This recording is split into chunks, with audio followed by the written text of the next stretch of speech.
One woman. One cheating husband. A moment of rage. A tube of glue. What starts as revenge. ...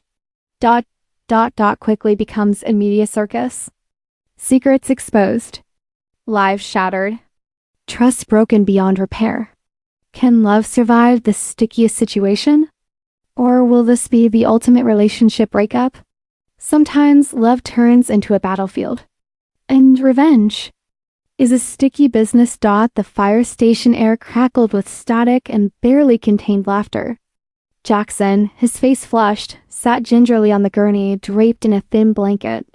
Paramedic Talia ran a final check on his vitals, trying to maintain a professional composure, but a smirk tugged at her lips. Across the room, Chief Miller struggled to suppress his amusement. His words spread like wildfire through the station about the sticky situation on Bleecker Street. Meanwhile, somewhere in the city, Jackson's wife, Serafina, stared at her phone. A chilling calm washing over her as she read the news alert. Local man requires emergency detachment after bedroom incident. She knew her act of impulsive revenge had spiraled out of control. But a part of her felt vindicated, a wicked satisfaction bubbling to the surface. Serafina, 35, sat alone in their meticulously decorated, yet sterile apartment, the silence amplifying her guilt and a strange sense of liberation. She replayed the scene from the morning, the discovery of Jackson's infidelity, the strength adhesive. Now, the apartment felt like a gilded cage. A framed wedding photo mocked her from the mantelpiece. She thought of her best friend, Morel, the only person who knew the full extent of Jackson's betrayals and her own simmering resentment. Morel had warned her against such drastic measures, urging her towards a cleaner break, allow her a fresh start. But Serafina had wanted him to feel the depth of her humiliation. The doorbell rang, shattering the tense quiet. It was Morel, her face etched with concern. She rushed in, enveloping Serafina in a tight embrace. "I saw the news," she said, her voice laced with a mixture of disbelief and worry. "Are you okay? What were you thinking?" Serafina pulled away her. "He deserved it, Morel. He's been lying to me for months, maybe years." Morel sighed, running a hand through her short natural. "I know, but this is not the answer. This could have gone so wrong, Serafina. What if he was seriously hurt?" A tense silence hung in the air, broken only by the distant wail of a siren. Later that evening, after Morel had left, Jackson limped into the apartment, his face a mask of shame and anger. A bandage covered a portion of his lower back. He didn't say a word, but his. She stood her ground, refusing to back down. The air between them crackled with unspoken accusations and years of buried resentments. "I know about Isabel," she finally said, her voice trembling but firm. Jackson flinched, his bravado crumbling. He opened his mouth to speak, but no words came out. Serafina turned away, walking towards the bedroom, a single suitcase clutched in her hand. "I'm leaving, Jackson," she said, her voice barely a whisper. "And I'm not coming back." As she walked out the door, Jackson noticed a small tube of superglue on the bedside table. He understood everything. Serafina retreated to a small, sparsely furnished apartment she had secretly rented months ago, a safe house in case her marriage imploded. She collapsed onto the worn sofa, the cheap fabric scratching against her. The adrenaline from her confrontation with Jackson was wearing off, replaced by a bone-deep weariness. Doubt gnawed at her. Had she gone too far? Was this the end of everything they had built together, or was it just a spectacular, messy reset? She glanced at the burner phone on the coffee table, the one she had bought specifically for this escape. It remained silent. Jackson remained in their opulent apartment, the silence amplifying his shame and fury. He paced the length of the living room, replaying Seraphine's words in his head. "I know about Isabel. How could she have found out?" He had been so careful. He picked up the framed wedding photo from the mantelpiece, his fingers tightening around the glass. Was this the end of his perfect life? He saw the tube of superglue she had left behind. With a shaking hand, he dialed Isabel's number. He had to silence her the next morning, Morel arrived at Seraphine's temporary apartment, a bag of groceries in her arms. She found Serafina staring blankly out the window. Her. "You can't just disappear, Serafina," Morel said softly, placing the groceries on the small kitchen counter. "You have to face this. Get a lawyer, file for divorce, but don't let him win by default." Serafina turned, a flicker of defiance in her. "I'm not hiding, Morel. I'm regrouping. And I'm not going to let him get away with this so easily." Later that day, Jackson arrived at Isabel's apartment, his face a mask of desperation. He had rehearsed what he would say, how he would explain everything, but as he stood outside her door, his courage faltered. He raised his hand to knock, but the door swung open before he could. A police officer stood there, his expression grim. "Mr. Dubois?" he asked. "We need you to come with us. We're investigating the death of Isabel Reynolds." Jackson's world tilted on its axis. Serafina hadn't just humiliated him. She had destroyed him. Jackson sat in the sterile interrogation room, the harsh fluorescent lights reflecting off the sweat on his brow. Detective Mallory, a stern woman with a no-nonsense demeanor, slid a photo across the metal table. It was a crime scene photo of Isabel's apartment, the body blurred but unmistakably present. "Mr. Dubois, can you explain your relationship with the deceased?" she asked, her voice devoid of emotion. Jackson swallowed hard, his carefully constructed alibi crumbling around him. He had to think fast. His future depended on it. I barely knew her," he stammered, avoiding her gaze. "We were just acquaintances." Back at Seraphine's temporary apartment, Morel was trying to coax her friend into eating something. "You can't run on empty, Serafina," she said, pushing a plate of fruit towards her. Serafina picked at a grape, her mind miles away. The news about Isabel's death had hit her hard. A wave of guilt washed over her, even though she knew she wasn't responsible. Had her actions indirectly led to this? Morel sighed, knowing Seraphine's mind was racing. He's the one who cheated. He is the one who went to Isabel's. Don't let him make you the scapegoat. Serafina looked up, a flicker of determination in her. She wouldn't let Jackson destroy her life. Later that evening, Serafina received a call from an unknown number. Hesitantly, she answered. "Serafina Dubois?" a voice asked. "This is Detective Mallory. We need you to come down to the station. We have reason to believe you may have information relevant to the Isabel Reynolds case." Seraphine's heart pounded in her chest. They suspected her. She glanced at the burner phone on the coffee table, the one she had used to anonymously tip off the police about Jackson's affair with Isabel. Had she been too clever for her own good? I don't understand, she stammered. "What is this about?" At the police station, Detective Mallory led Serafina into a different interrogation room. This one was smaller, more claustrophobic. "We know about the superglue incident, Miss Dubois," Detective Mallory said, her voice sharp. "And we know about your husband's affair with Isabel Reynolds. It is a tangled web of deceit, Serafina. Tell me the truth." As Serafina opened her mouth to explain, Jackson was escorted into the room. He looked disheveled, defeated, and as if he'd been crying. Jackson locked. "She couldn't do anything," he blurted out, surprising both Serafina and the detective. "I did it. I killed Isabel." The interrogation room fell silent, the weight of Jackson's confession hanging heavy in the air. Serafina stared at him, disbelief warring with a strange sense of vindication. Detective Mallory, her expression unreadable, raised an eyebrow.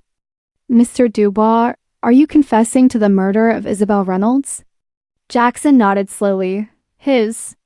"Yes," he whispered, his voice thick with emotion. "I did it. It was an accident, but I did it." Serafina wanted to believe him, to see a glimmer of the man she once loved, but all she saw was a desperate attempt to protect her. She knew Jackson was capable of many things, but murder? Could he truly commit such an act? Or was he covering for someone else? The truth was a fractured mirror, reflecting only distorted images. Detective Mallory, unconvinced by Jackson's confession, pressed further. "Tell me exactly what happened, Mr. Dubois. Leave nothing out." Jackson recounted a story of a heated argument with Isabel, a struggle, and a tragic accident. He claimed he never intended to hurt her, that it was a moment of madness fueled by jealousy and fear. Serafina watched him closely, searching for any sign of deception. She knew Jackson was a master manipulator, capable of weaving elaborate lies, but something in his. A wave of nausea washed over her as she considered the possibility that he was telling the truth. But even if he was, did it excuse his actions? Could she ever forgive him for betraying her, for putting them in this situation? Later that night, after hours of questioning, both Serafina and Jackson were released. Detective Mallory warned them that the investigation was ongoing and that they were not to leave the city. As they stepped out of the police station, the flashing lights of news cameras assaulted them. Reporters shouted questions, eager to get their story. Serafina felt a surge of anger and frustration. This was her life now, a public spectacle, her private pain on display for the world to see. Jackson reached for her hand, but she pulled away, unable to bear his touch. "I need some space, Jackson," she said, her voice barely audible. "I can't do this right now." Serafina retreated to Morel's apartment, seeking solace in her best friend's unwavering support. Morel listened patiently as Serafina recounted the events of the day, her voice trembling with emotion. "I don't know what to believe, Morel," Serafina confessed, tears streaming down her face. "I want to hate him, but a part of me still cares. And now this murder, it's all so messed up." Morel wrapped her arms around Serafina, offering a silent embrace. "You don't have to figure it all out right now," she said softly. "Just focus on taking care of yourself. Let the police do their job." As Serafina drifted off to sleep on Morel's couch, her phone buzzed incessantly with notifications.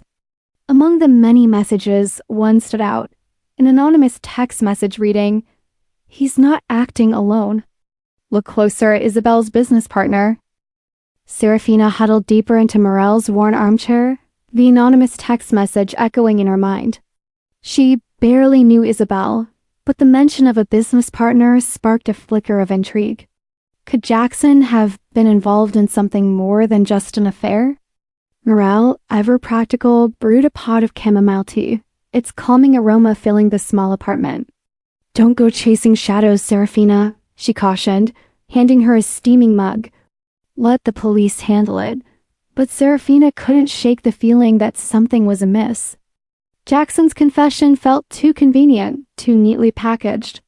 She needed to know the truth, not just for herself, but for Isabel.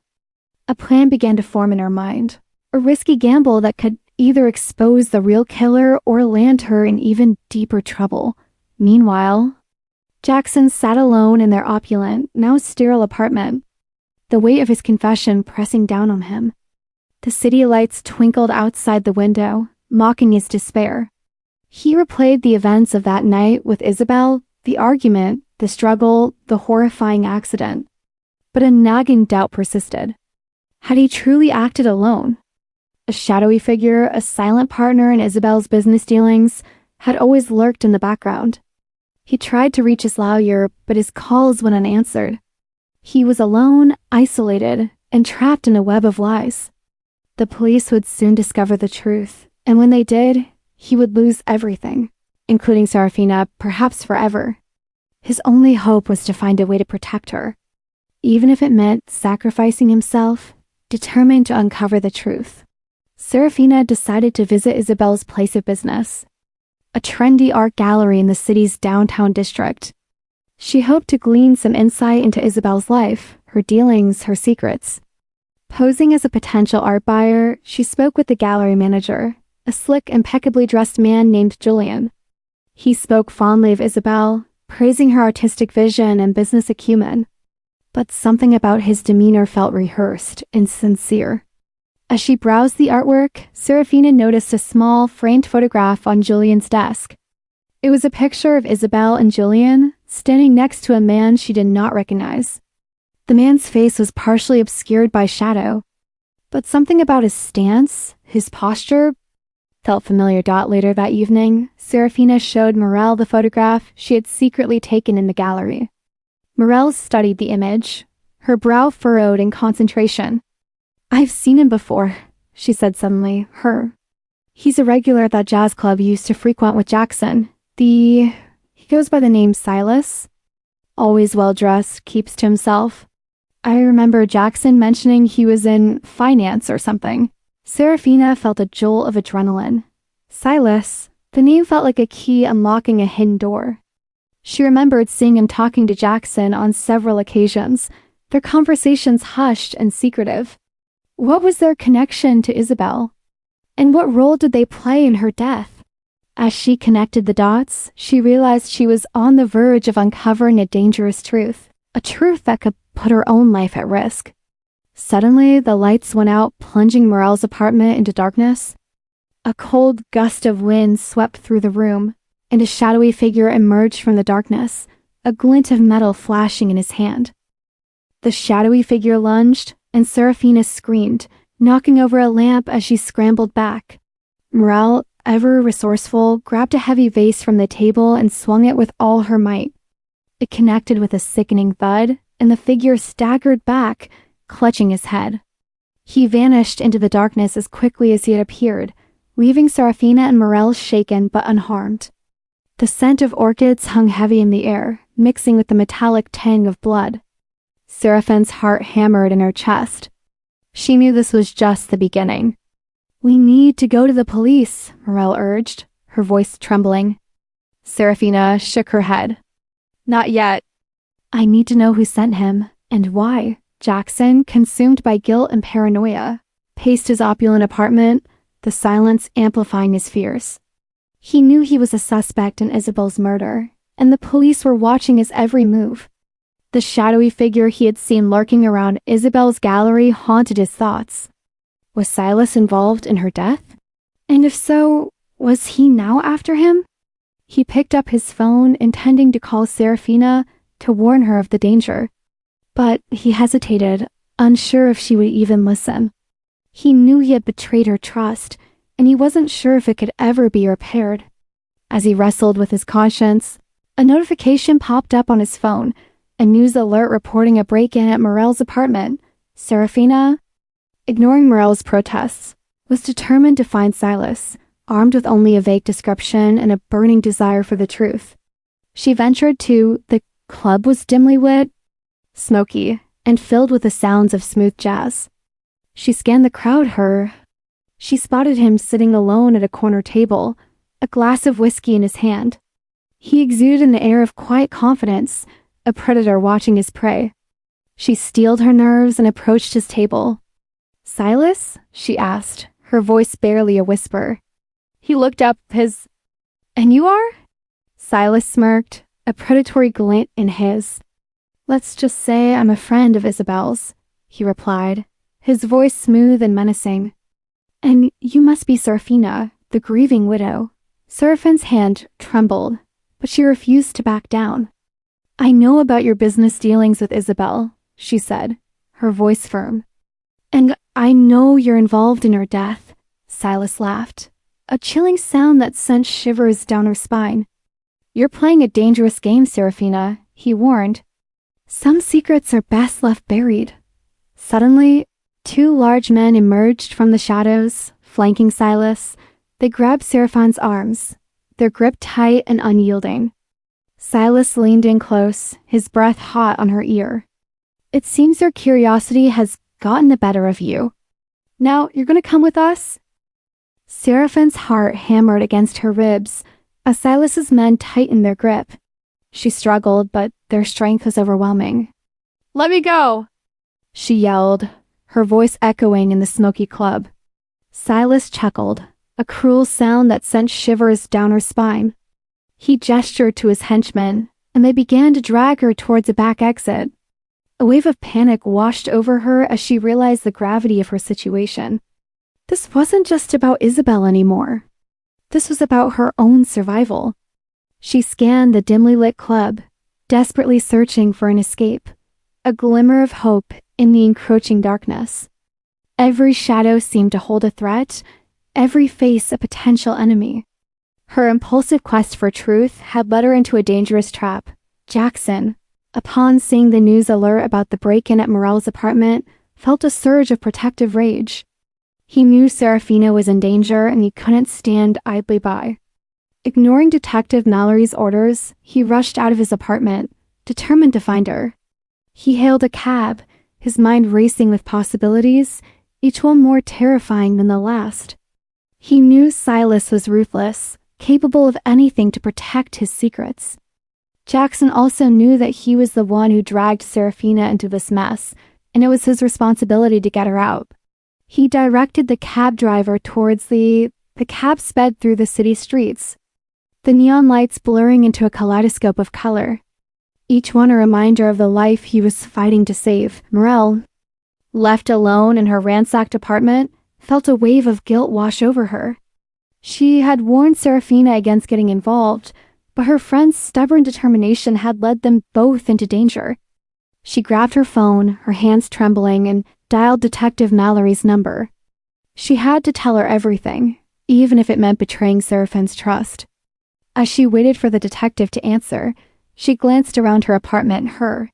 The scent of orchids was overpowering, a constant reminder of the violence that had invaded her safe haven. She knew Silas was a dangerous man, and she feared for Seraphine's safety. She had to do something, anything, to help her friend escape this nightmare dot. As Silas's men dragged Serafina towards the back exit of the club, she noticed a familiar face in the crowd. It was Kai, a bartender she had befriended during her previous visits to the... She locked. Kai, recognizing the danger in her gaze, subtly nodded his head. As they passed the bar, Kai deliberately spilled a tray of drinks, creating a diversion. The chaos erupted, providing Serafina with a momentary window of opportunity. With a surge of adrenaline, she kicked one of her captors in the shin, causing him to stumble. She wrenched herself free from their grasp and darted into the throng of dancing bodies, hoping to disappear into the crowd. But Silas's... He barked orders at his men, and they began to push their way through the crowd, their faces grim and determined. The club transformed into a hunting ground, the music and laughter replaced by a palpable sense of dread. Serafina weaved through the pulsing crowd, the thumping bass of the music a frantic drumbeat in her ears. Silas's men were close behind, their dark forms cutting through the flashing lights. She pushed past startled dancers, her heart a frantic bird trapped in her chest. Just as a hand grabbed her arm, a powerful shove sent her assailant sprawling. She looked up, relief flooding her. "Jackson!" she gasped, his face a blur of concern. He had arrived, a whirlwind of protective fury, his. He pulled her behind him, shielding her from the approaching henchmen. "Are you hurt?" he asked, his voice rough with worry. She shook her head, still breathless. "No, but they're everywhere." The air crackled with danger, but for a moment, in Jackson's presence, Serafina felt a flicker of hope. He was here, fighting for her, a gesture that spoke louder than any apology. The jazz music suddenly cut out, plunging the club into a tense silence. Drawing everyone's attention to their escalating conflict, Silas emerged from the shadows, his face a mask of cold fury. "You interfere, Dubois, and you'll regret it," he sneered, addressing Jackson. "This doesn't concern you." Jackson stepped forward, his jaw tight. "It concerns me because it concerns my wife." "And Isabel..." Serafina felt a jolt of surprise at Jackson's resolve. "Isabel wasn't just a business partner, was she, Silas?" Jackson continued, his voice steady. "She was trying to expose your money laundering operation. And you silenced her. Silas's. You don't know what you're talking about." Just then, the club doors burst open and uniformed police officers flooded in, led by Detective Mallory and Morel. "Silas, you're under arrest for the murder of Isabel Reynolds," Detective Mallory announced, her voice cutting through the stunned silence. Morel rushed to Serafina, enveloping her in a relieved embrace. "I called them," Morel whispered. I couldn't let you face this alone. The police station buzzed with activity. Serafina and Jackson sat in a waiting room, exhausted but safe. Detective Mallory entered, her expression grave.